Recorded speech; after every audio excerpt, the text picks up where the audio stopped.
Man atong panaog in homestay diri sa Sambulawan na batangan nagsanina hangiranan. This is the first room. Tada!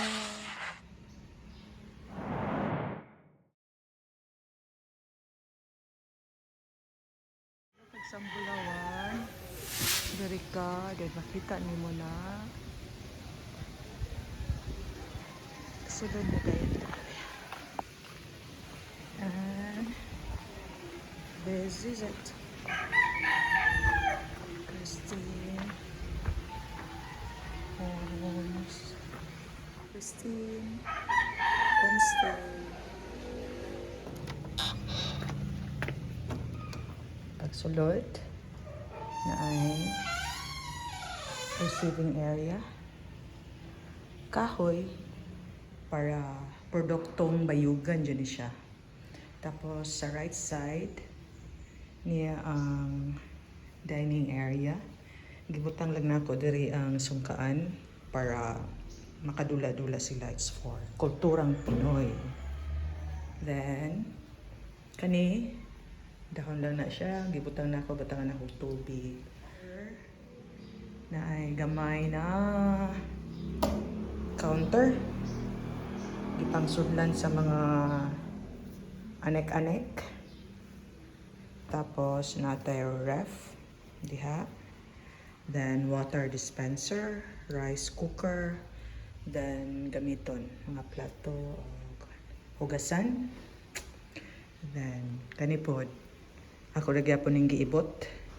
Tapos gibutangan ako og tubig sa ilalom. Tubig lang wala yuta. And this is the kitchen area. Okay, very simple. Here ako. Hi.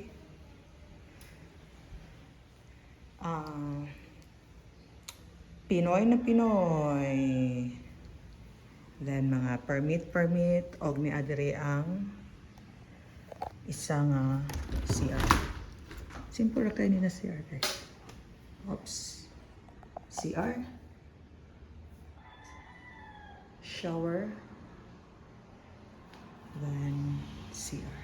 Okay, second floor. Sa second floor na ay tulo ka rooms. May go dire actually ko ano siya. Upat lang ka tao. Okay, wala pa yung budget. So, ingana lang sa first room. Okay.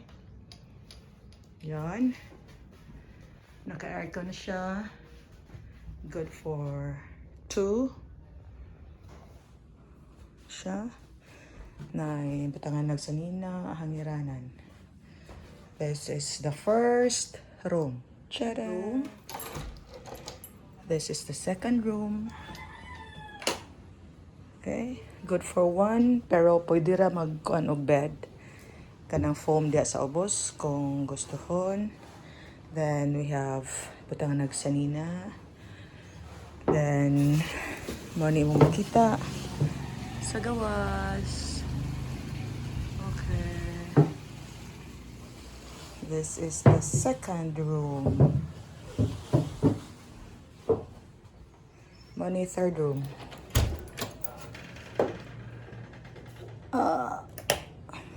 Third room.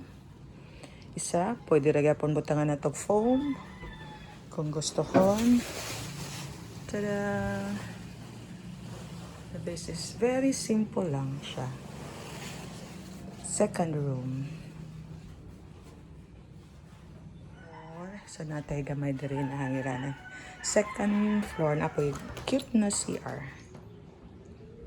Cute lang. Wala siya shower pero pwede ragod ta maligo diha sa balde, bites to bites. And this is the CR.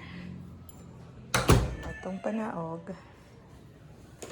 Nice kaya. Aron ay hangin. Jealousy. Okay. So this is the entire sala and gusto nyo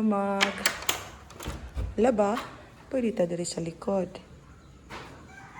Yan. Laba. Na natay mga konito na nasa gawas actually ang gasobre para sure. Okay.